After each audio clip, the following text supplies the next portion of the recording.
제7강 한국의 궁궐 왕조의 심장, 건축으로 구현된 이상과 권위의 공간. 궁궐, 단순한 집이 아닌 역사의 무대이자 시대의 거울. 여러분, 궁궐공추회라고 하면 어떤 이미지가 떠오르나요? 웅장한 건물, 화려한 단처. 그리고 그 안에서 펼쳐졌을 왕과 왕실 사람들의 드라마틱한 삶이 아닐까 싶은데요. 궁궐은 한 나라의 최고 통치자인 왕이나 황제가 살면서 나라의 중요한 일을 보고 일상생활을 했던 그야말로 국가의 심장과도 같은 핵심적인 공간이었어요. 단순히 여러 건물이 모여 있는 것을 넘어 궁궐은 그 시대 사회의 지배이염, 세상을 바라보는 관점 세계관, 예술적인 성취, 그리고 기술적인 역량이 모두 집약된 아주 상징적인 장소였답니다. 그 안에서는 나라의 운명을 좌우하는 중대한 결정들이 내려졌고 음부식의 화려한 의례들이 펼쳐졌으며 왕실 가족들의 특별한 삶이 영위되었죠. 그래서 궁궐 건축을 자세히 살펴보는 것은 해당 시대의 역사와 문화를 가장 깊이 있게 이해하는 아주 좋은 방법 중 하나예요. 이번 7강에서는 우리나라 최초의 국가인 고조선 시기부터 조선시대에 이르기까지 한반도에 세워졌던 주요 궁궐들의 역사와 건축적인 특징들을 샅샅이 살펴볼 거예요. 먼저 궁궐이 무엇인지, 어떤 요소들로 구성되어 있는지, 그 기본 개념부터 알아보고 각 시대별 궁궐이 어떤 계획과 생각을 만들었는지, 그리고 그 안에는 어떤 사상과 의미가 담겨 있는지 깊이 있게 탐구해 볼 거랍니다. 나아가 동시대 세계 여러 문명권의 궁궐, 건축과 비교하면서 한국 궁궐 건축이 가진 보편적인 특징과 우리만의 독창적인 개성을 입체적으로 조명해보고 세계 건축사의 큰 흐름 속에서 그 가치와 위상을 다시 한번 평가해보고자 합니다. 길을 통해 과거 왕조의 심장이었던 궁궐이 오늘날 우리에게 어떤 역사적인 교훈과 문화적인 영감을 주는지 함께 고민해보는 의미 있는 시간을 갖도록 하겠습니다. 자, 그럼 한국 궁궐의 웅장하고 아름다운 세계로 함께 떠나볼까요? 7.1점 궁궐공추회란 무엇일까? 개념, 기능, 그리고 공간 구성의 비밀. 궁궐의 의미 궁공과 걸추의 만남. 왕이 사는 특별한 공간. 궁궐이라는 용어는 왕이나 황제, 그리고 그 가족들이 살던 아주 큰 규모의 건물들을 의미하는 궁공과 본래 궁의 출입문, 양옆에 설치했던 감시용 망루를 가리키는 걸추회이라는 글자가 합쳐져서 만들어진 말이에요. 옛날에는 제왕이 거주하는 장소에 이 두 가지 요소가 함께 존재했기 때문에 궁궐이라고 부르게 된 거죠. 궁궐은 때로는 궁정궁殿, 궁성궁천, 궁실공실 등 다양한 이름으로 불리기도 한답니다. 중국의 오래된 고전인 사원스유안이라는 책에서는 이렇게 정의하고 있어요. 궁궐은 궁정과 같은 말이다. 궁문 밖에 두 개의 궐이 있어 옛날에는 궁궐이라 하였는데 그 내용을 말할 때는 궁전이라 하고 그 외관을 말할 때는 궁궐이라 한다. 세계사적 맥락에서의 궁궐, 아주 먼 옛날 세계 여러 문명에서도 왕이나 통치자가 사는 곳은 일반 사람들이 사는 집과는 확연히 구별되는 특별한 규모와 상징성을 지녔어요. 예를 들어 이집트의 파라오가 살던 궁전, 메소포타미아의 왕궁, 크레타 섬의 미노스 궁전 같은 곳들은 단순히 잠만 자는 주거 기능을 넘어 정치, 종교, 경제의 중심지 역할을 했죠. 중심 건물군을 의미하는 궁공과 방어 및 상징적인 관문, 지어를 뜻하는 궐추의 개념은 정도의 차이는 있지만 여러 문화권에서 비슷하게 발견된답니다. 궁궐의 기능별 공간 어디서 일하고 어디서 생활했을까? 궁궐 내부는 크게 세 가지 기능적인 공간으로 나눌 수 있어요. 정무 공간 정무 공지엔 나라의 중요한 일을 결정하는 공적인 장소. 왕이 신하들과 함께 나라의 중요한 일을 논의하고 공식적인 행사를 치르는 곳이에요. 궁궐에서 가장 중요하고 으뜸이 되는 건물인 정전정殿 또는 법전 바디엔과 왕이 평소에 업무를 보던 편전 비엔디엔 등이 여기에 해당된답니다. 생활 공간 성호 공지엔 왕과 왕실 가족의 사적인 보금자리, 왕과 왕실, 가족들이 일상적으로 거주하는 사적인 공간이죠. 왕의 침실인 침전 진디엔, 왕비가 머무는 내전 네이디엔, 그리고 왕세자가 생활하는 동궁동공 등이 포함되어 정원 및 휴식 공간 팅경 공지엔 아름다운 자연 속에서 여유를 즐기다. 왕과 왕실, 가족들이 휴식을 취하고 마음을 수양하며 정서를 함양하는 아름다운 공간이에요. 보통 후원허유엔이라고 불리며 멋진 누각 너그이나 정자딩시의 아름다운 연못, 그리고 인공적으로 만든 작은 산조산, 짜오산 등으로 예쁘게 꾸며졌답니다. 우리나라 창덕궁 후원이 바로 이런 후원의 대표적인 예라고 할 수 있죠.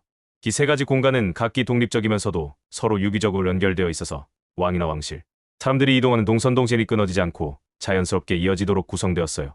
궁궐 배치의 원칙, 전조 침첸자오 허우칭의 비밀. 아주 먼 옛날부터 근세에 이르기까지 동아시아 지역의 궁궐 배치에는 일정한 원칙이 적용되었어요. 그중 가장 대표적인 것이 바로 전조 침첸자오 허우칭이라는 원칙입니다. 이건 궁궐의 앞부분은 왕이 신하들을 만나고 정치를 하는 공적인 공간인 외조와의 자오와 치조줄자오를 두고 그 뒷부분에는 왕과 왕실 가족이 생활하는 사적인 공간인 연조옌자오, 침전을 배치하는 형식을 말해요. 이건 우리나라뿐만 아니라 중국과 일본의 궁궐 배치에서도 일반적으로 사용된 아주 중요한 원리였죠. 궁궐의 기본 구성 요소 담장, 문, 정전, 회랑, 후원 무엇으로 이루어졌을까? 궁궐은 보통 높고 넓은 담장 궁장, 공시향으로 둘러싸여 있어서 외부 세계와 격리되었어요. 이 담장 사방에는 궁궐로 드나든 궁문공문을 설치했고요. 궁궐에서 가장 중심이 되는 건물인 정전정殿은 대부분 궁궐의 앞쪽 중앙에 자리 잡았고 그 주위를 긴 복도 형태의 건물인 행각신계이나 회랑회랑으로 둘러싸고 강면에 문을 두어서 독립적인 영역을 만들었답니다. 왕과 왕비가 생활하는 침전과 내전 역시 회랑으로 둘러싼 경우가 많았어요. 아름다운 후원은 궁궐의 동쪽이나 서쪽 또는 북쪽에 만들어서 생활 공간과 긴밀하게 연결되도록 했죠. 7.2. 태동기의 궁궐 고조선 왕검성과 초기 국가의 왕성을 찾아서 그 시작은 어땠을까? 고조선 왕검성 왕제엔 전 기록 속 한반도 최초의 궁궐, 그 실체는? 한반도 최초의 국가인 고조선의 수도에는 왕검성이라는 성이 있었다고 기록되어 있어요. 하지만 그 구체적인 위치나 구조에 대해서는 아직까지 고고학적인 증거가 부족해서 명확하게 밝혀지지 않았답니다. 다만 청동기 시대 후기에서 초기 철기 시대로 넘어가면서 사회가 점점 복잡해지고 지배자의 힘 권력이 한 곳으로 모이게 되자 지배자가 머무르면서 나라를 다스리는 중심지로서 일반 마을과는 구별되는 특별한 규모와 방어 시설을 갖춘 공간이 존재했을 것으로 추정하고 있어요.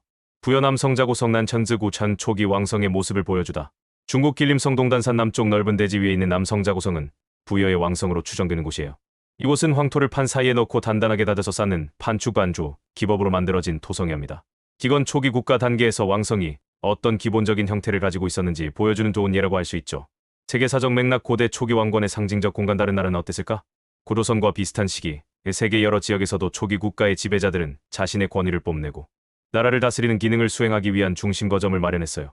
예를 들어 기원전 2000년기 중반 에게의 미케네 문명에서는 각 왕국의 중심지에 아주 큰 돌로 쌓은 성벽 안에 왕국 메가론이라는 독특한 형태를 두었죠. 중국에서는 상상 나라의 수도였던 은어 유적에서 궁전과 조상에게 제사 지는 종묘의 터가 발견되어서 이미 기원전 13세기경에 아주 체계적인 왕권 중심지가 존재했음을 알 수 있답니다. 이렇게 초기의 궁궐들은 적의 침입을 막는 방어 기능과 함께 종교적이고 정치적인 중심지로서의 역할을 함께 수행했어요. 제3. 삼국시대의 궁궐 국가 체제의 정립과 궁궐 건축의 본격적인 발전. 삼국시대에는 중앙집권적인 고대 국가가 발전하면서 왕권의 상징으로서 궁궐 건축이 본격적으로 이루어지기 시작했어요. 고구려, 백제, 신라 각국은 수도에 웅장한 궁궐을 짓고 도성을 정비하여 나라의 위상을 널리 과시했죠. 고구려 안악궁한 허공 강력한 왕권의 상징, 동아시아 궁궐 건축의 모델. 427년 고구려 장수왕이 평양으로 수도를 옮기면서 건립한 것으로 추정되는 안악궁은 당시 고구려의 강력한 왕권을 상징하는 아주 중요한 궁궐이었어요. 대성산성과 함께요. 한 변의 길이가 약 622m에 달하는 어마어마한 규모의 정사각형 궁성으로 남문과 북쪽에 인공적으로 만든 산을 잇는 중심 축선 위에 세 개의 주요 건물의 전, 내전, 침전을 남북으로 나란히 배치한 다중, 궁궐 여러 개의 궁궐이 겹쳐있는 형태 형식을 보여준답니다. 중요한 건물들은 긴 복도 형태의 회랑으로 둘러싸여 독립된 영역을 형성했고 각 건물들은 다시 회랑으로 서로 연결되었어요. 또한 중심 건물 좌우에는 작은 건물들이 대칭적으로 배치되는 특징도 보이죠. 안악궁에서 나타나는 이러한 중심 축선 설정, 대칭적인 건물 배치, 회랑을 이용한 공간 구분 등은 이후 동아시아 궁궐 건축의 기본적인 원리가 되었답니다. 다만 이곳이 정말 고구려의 정식 궁궐 정궁이었는지에 대해서는 학계에서 여러 가지 의견이 있어요. 세계사적 맥락 5세기 로마 및 중국 궁궐 안악궁이 지어진 5세기는 서로마 제국이 점차 쇠퇴하고 게르만족의 대이동이 활발했던 시기였어요. 동로마 비잔틴 제국의 수도 콘스탄티노플은 대궁전 그레이트 팔레스라고 불리는 큰 궁궐이 있었지만 이건 오랜 기간에 걸쳐 여러 건물이 계속 더해져 만들어진 아주 복합적인 구조였죠. 중국에서는 남북조 시대로 여러 왕조들이 수도에 궁궐을 지었는데 특히 북이베이웨이의 수도였던 평성 빙천과 낙양로양에는 거대한 궁궐과 사찰들이 만들어졌답니다. 안악궁의 엄청난 규모와 계획성은 동시대 중국 북조의 궁궐 건축과 비교될 만하며 강력한 왕권을 바탕으로 한 고구려의 뛰어난 건축 역량을 잘 보여주는 예라고 할 수 있어요. 백제 사비공 스비공 추정부여 관북리 유적 및 왕궁리 유적 세련 등 기술과 아름다운 정원의 조화. 백제는 한성 서울, 웅진공주, 사비부여로 세 차례나 수도를 옮기면서 각 시기마다 궁궐을 만들었을 거예요. 하지만 안타깝게도 명확하게 확인된 궁궐터는 아직 드물답니다. 공주의 공산성에서 왕궁과 관련된 시설로 추정되는 건물터와 유물들이 발굴되긴 했지만 전체 궁궐의 모습은 알기 어렵죠. 사비시대의 궁궐은 현재 부여 관북리 유적 일대로 추정되는데 이곳에서 대형 건물터, 연못, 도로, 물건을 만들던 공방 등의 흔적이 발굴되었어요. 또한 익산 왕궁리 유적은 백제 무왕 때의 별궁이었거나 사비로 수도를 옮기기 전 잠시 사용했던 궁궐이었을 가능성이 제기되고 있답니다. 비록 완전한 모습은 아니지만 발굴된 유적들을 통해 백제 궁궐이 아주 정교한 목조 건축 기술과 아름다운 정원 시설을 갖추고 있었음을 짐작할 수 있어요. 현재 부여에 있는 백제무화단지에는 이러한 연구 성과를 바탕으로 추정, 복원한 사비궁이 멋지게 조성되어 있답니다. 세계사적 맥락 6, 7세기 메로빙거 왕조 미수당.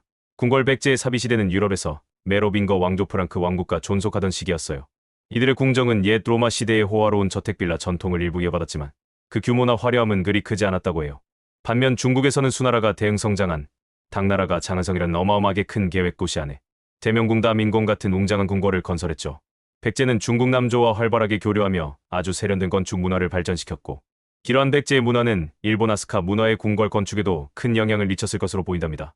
신라 금성진천과 월성괴천, 그리고 동궁과 월제안압지의 화려함. 신라의 수도 경주에는 초기 궁궐인 금성이 있었다고 전해지지만 그 정확한 위치는 아직 알 수 없어요. 이우주로 사용된 궁궐은 월성괴천인데 초승달 모양의 낮은 언덕에 돌과 흙을 섞어 성벽을 쌓고 그 안에 궁궐과 여러 관청을 두었던 곳이랍니다. 남쪽으로는 남천의 절벽을 자연 방어선으로 활용했고요. 월성 내부에서는 다양한 건물터와 유물들이 발굴되어 신라 왕궁의 모습을 연구하는데 아주 중요한 자료를 제공하고 있죠. 통일신라 시대에는 월성 외에도 동궁동공과 월지여출, 우리가 흔히 안압지라고 부르는 곳 같은 아름다운 별궁을 만들어서 화려한 왕실 문화를 꽃피웠어요. 동궁과 월지에서는 다양한 형태의 건물터와 함께 금속, 목칠, 토기 등 아주 수준 높은 공예품들이 출토되어서 당시 신라 귀족들의 생활 모습과 건축 양식을 생생하게 보여준답니다. 세계사적 맥락 7, 9세기 이슬람 초기 궁궐 및 나라의 한 궁궐. 통일신라 시대는 이슬람 제국이 우마이야 왕조와 아바스 왕조를 거치며 크게 세력을 넓히던 시기였어요. 지들은 다마스쿠스, 바그다드, 산마라 같은 도시에 새로운 궁궐과 도시를 건설했고 사막 이후에 적응한 독특한 건축 양식 예를 들어 아름다운 정원이나 시원한 분수 등을 발전시켰죠. 일본에서는 나라 시대의 헤이조 궁핑천공, 헤이안 시대의 헤이안, 궁핑강공 등이 당나라 수도 장안성의 영향을 받아 바둑판 모양의 격자형 도시 계획안을 만들어뒀답니다. 신라의 동궁과 월지는 이러한 국제적인 흐름 속에서 자연 지형을 아주 창의적으로 활용하고 독특한 정원 문화를 발전시킨 훌륭한 사례로 평가받고 있어요. 시사점, 남북국 시대의 궁궐 발해, 상경용 첨부상징 롱첸후, 해동성국의 위용을 뽐내다. 고구려의 기상을 이어받은 발해는 오경무징이라는 독특한 수도 제도를 운영했어요. 그 중에서도 핵심 수도였던 상경용 첨부는 755년경부터 약 200년간 발해의 정치, 경제, 문화의 중심지 역할을 했답니다. 상경용 첨부 당나라 장안성을 본뜬 북방의 국제도시, 현재 중국 흑룡강성 영안현에 위치한 상경용 첨부. 규적은 당시 세계적인 국제도시였던 당나라 수도 장안성을 모델로 하여 건설된 아주 계획적인 도시였어요. 남북 길이가 약 3.5km, 동서 길이가 약 4.6km나 되는 거대한 외성화의 천과 그 안쪽에 황성황천, 관천가, 그리고 가장 북쪽에 궁성공천, 왕의 거처를 두는 전형적인 중국식 도성 구조를 달았죠. 궁성은 남북을 뻗은 중심 축선 위에 여러 개의 중요한 건물 정전, 전디엔들을 차례로 배치하고 긴 복도 형태의 회랑으로 연결하는 다중 궁궐 형식을 취했어요.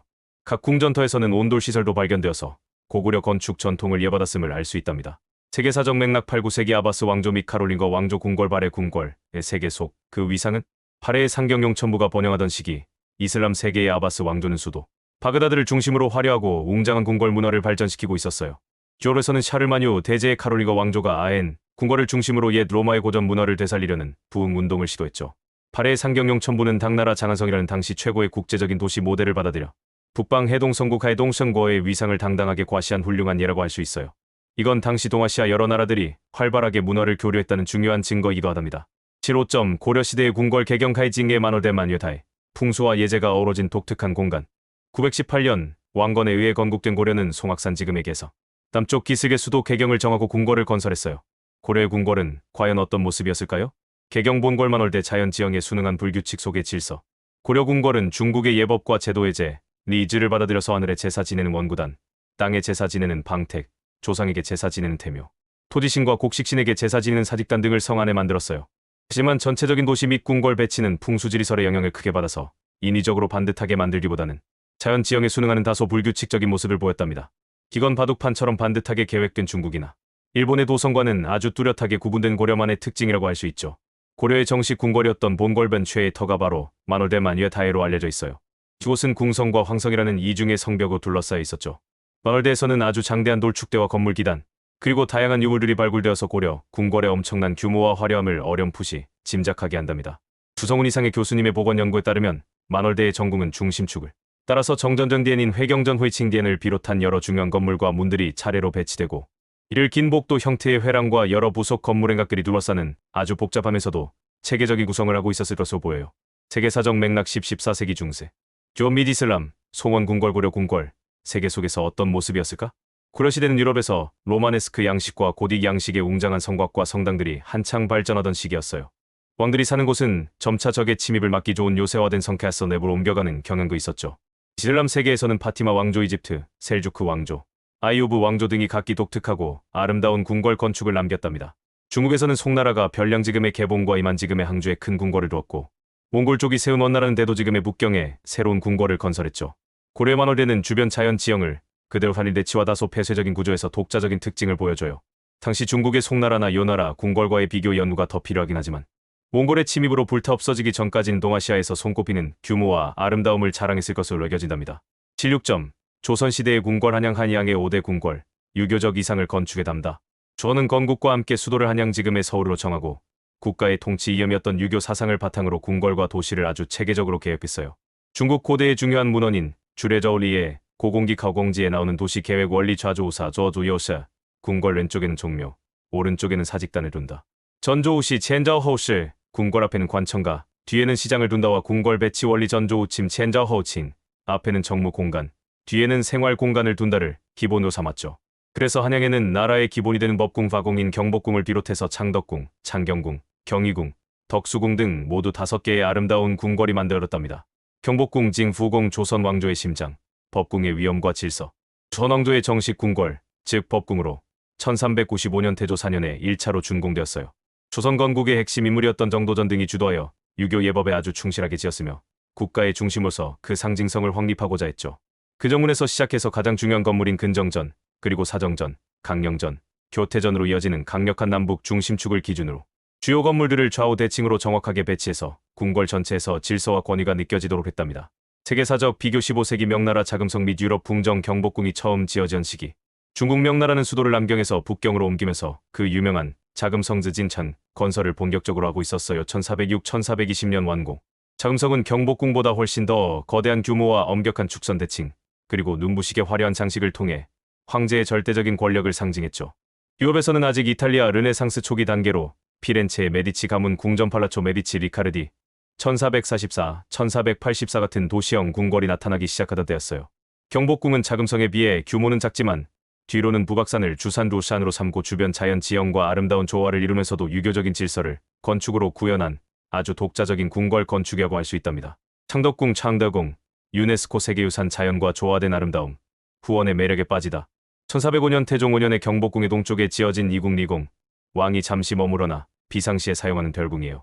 창덕궁은 경복궁과는 아주 다른 내력을 가지고 있는데 응봉매봉산 자락의 불규칙한 자연 지세를 거스르지 않고 각 건물들을 아주 자유롭고 조화롭게 배치한 것이 가장 큰 특징이옵니다. 정문인 도너문에서 중심 건물인 인정전으로 들어가는 길이 직각으로 꺾여 있어서 마치 고려 개경 궁궐의 배치와 비슷한 느낌을 주기도 해요. 특히 아름다운 후원비원이라고 불리지어온 한국 전통 조경의 정수를 보여준 곳으로 세계적으로도 그 아름다움을 인정받고 있답니다. 임진왜란으로 경복궁이 불탄 이후에는 오랫동안 조선의 법궁 역할을 하기도 했어요. 세계사적 비교 15세기 이후 정원 달린 궁궐 창덕궁 후원의 자연 친화적인 아름다움은 인위적인 조형미를 강하게 강조했던 바로 그 시대 유럽의 정형식 정원 예를 들어 프랑스 베르사유 궁궐의 정원이나 상징과 축소된 자연 축경, 수어징을 중요하게 여겼던 중국의 황실 정원 예를 들어 이화원이나 청현 또는 일본의 선찬 사상과 관련된 정원과는 또 다른 독특한 내력을 가지고 있어요. 창덕궁은 자연을 거스르지 않고 그 안에 인간의 공간을 아주 섬세하게 통합시킨 한국적인 자연관을 정말 잘 보여주는 궁궐이옵니다. 창경궁 창신궁 대비들을 위한 생활공간, 소박함과 아늑함이 깃든 곳. 1484년 성종 15년 성종 임금이 할머니인 세조비 정의왕후, 어머니인 예종비 안순왕후, 그리고 큰어머니인 덕종비 소혜왕후, 이렇게 세 분의 대비왕의 어머니나 할머니를 모시기 위해 창덕궁 동쪽에 지은 궁궐이에요. 왕의 침전 동쪽에 대비들의 거처를 마련하는 것은 유교 예법에 따른 것이었죠. 그래서 창경궁은 다른 궁궐에 비해 왕실 어른들의 생활 공간으로서의 성격이 강했고 비교적 소박하면서도 아늑한 분위기를 지니고 있답니다. 덕수궁, 더쇼궁, 옛 경운궁 대한제국의 정궁, 전통과 서양의 공존이라는 특별한 풍경. 덕수궁은 원래 성종의 형이었던 월산대군의 개인 저택이었어요. 그런데 임진왜란으로 한양의 모든 궁궐이 불타버리자 선조 임금이 임시 거처행궁로 사용하면서 궁궐의 역사가 시작되었죠. 광해군이 왕위에 오른 후에는 경운궁 식륜궁이라고 불렀고 대한제국 시기에는 고종 황제의 정식 궁궐 역할을 했답니다. 하지만 고종 황제가 강제로 퇴위당한 이후에는 덕수궁으로 이름이 바뀌었고 그 영역도 크게 줄어들었어요. 덕수궁은 전통적인 목조 건축과 함께 석조정 같은 서양식 건축물이 함께 공존하는 아주 독특한 경관을 가지고 있는 것이 특징이에요. 중심 건물인 중화전은 원래 2층이었지만 화재로 불탄 후 단층으로 축소되어 다시 지어졌고 서거당은 현재 남아있는 유일한 2층 목조 전가게입니다. 경희궁 칭시궁, 옛 경덕궁 서궐의 영광과 회철의 아픔을 간직한 곳. 1617년 광해군 9년 광해군이 창덕궁을 불길한 궁궐흉궁이라고 생각해서 인왕산 아래에 인경궁 련칭궁이라는 이름으로 새로 짓기 시작했어요. 이후에는 경덕궁 칭덕궁으로 불리다가 영조 임금 때 경희궁으로 이름이 바뀌었죠. 한때 창덕궁, 창경궁과 함께 동쪽에 있는 궁궐동궐의 대비배는 서쪽에 있는 궁궐서궐로 불리며 아주 중요한 정치 무대가 되기도 했답니다. 하지만 안타깝게도 일제강점기에 대부분의 건물이 얼리고 파괴되어서 현재는 일부 정각만 복원된 상태예요. 조선시대 궁궐 건축의 세계사적 위상 우리 궁궐, 세계 속에서 얼마나 멋질까? 조선시대 궁궐들은 동아시아 유교, 문화권의 보편적인 궁궐 배치 원리를 따르면서도 한반도의 아름다운 자연 지형과 우리 민족만의 독특한 미적 감각을 반영해서 아주 개성 있는 공간을 만들어냈어요. 예를 들어 중국 북경의 자금성이 황제의 절대적인 권력을 상징하는 웅장함과 엄격한 대칭성을 강조했다면 조선의 궁궐들은 그보다 상대적으로 인간적인 규모이어서 자연과의 조화를 더욱 중요하게 여겼죠. 일본 에도 막부의 최고 통치자였던 쇼군의 거처였던 에도성이 거대한 해자와 돌 성벽으로 둘러싸여 마치 요새라 큰 느낌이 강했던 것과도 또 다른 모습이고요. 유럽의 베르사유 궁전이나 스페인 그라나다의 아람브라 궁전 등은 각기 다른 문화적 배경 속에서 왕권의 상징성과 화려한 예술성을 추구한 대표적인 예인데, 이런 세계 여러 나라의 궁궐들과 조선 궁궐을 비교해보면 각 문화권의 건축적인 특징과 그 안에 담긴 이상을 더욱 분명하게 이해할 수 있을 거예요. 77점 한국 궁궐, 왕조의 역사와 문화가 살아 숨쉬는 현재 진행형 공간. 고조선 시대의 소박해실 왕성에서부터 삼국시대와 남북국시대를 거쳐 고려와 조선에 이르기까지 한국의 궁궐 건축은 각 왕조의 흥망성쇠와 그 운명을 함께하며 그 시대의 정치, 사상, 문화를 고스란히 담아내는 그릇과도 같은 역할을 해왔어요. 중국에 발달된 궁궐 제도를 받아들이면서도 한반도의 아름다운 자연 지형과 우리 민족만의 독특한 미적 감각, 그리고 수많은 역사적 경험들을 창조적으로 융합하여 세계적으로도 손색 없는 독창적인 궁궐 문화를 발전시켰죠. 오늘날 우리 곁에 남아있는 궁궐들은 단순한 관광 명소를 넘어 우리 선조들의 깊은 지혜와 뛰어난 예술혼이 생생하게 깃들어 있는 소중한 역사 공간이옵니다. 궁궐의 배치 원리, 각 건물이 가진 기능과 상징, 그리고 그 안에 얽힌 수많은 이야기들을 통해 우린 과거 왕조의 삶과 그들이 꿈꿨던 이상을 엿볼 수 있으며, 이는 현재 우리의 문화적인 정체성을 확인하고 미래를 조망하는데 아주 중요한 자양분이 될 거예요. 다음 시간엔 유교 정신이 건축으로 표현된 향교와 서원, 그리고 지방 통치의 상징이었던 객사 이야기를 통해 선비들의 이상과 생활 공간을 함께 탐험해 보도록 하겠습니다. 한국의 유교 건축은 또 어떤 매력을 품고 있을까요? 기대해주세요.